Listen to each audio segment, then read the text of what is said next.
So a lot of people ask, what is the most iconic product that McIntosh ever made? The MC275 is a 75-watt stereo vacuum tube amplifier.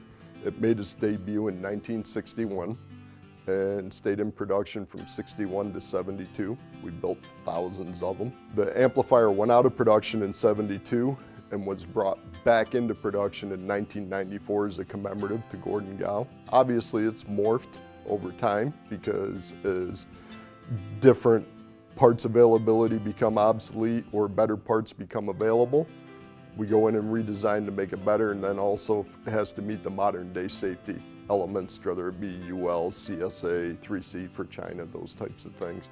Cosmetic features really haven't changed other than feature set as far as controls and stuff like that that you would find on the front. For instance, the original 275 had the old octo plug, which nobody uses today. The new 275 doesn't have it. It's got balance connectors. The original 275 never had balance connectors, but it's still in the line, sells every day, and we have no reason to discontinue it.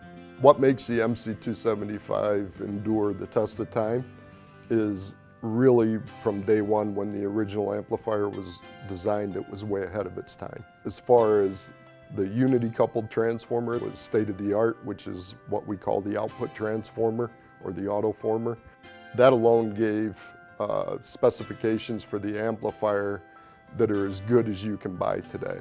So literally it's been nostalgically just able to maintain the 275 and its performance as parts have changed or new parts become available to keep the unit at its normal operating characteristics, which is as competitive as any vacuum tube amplifier that you can find on the market today.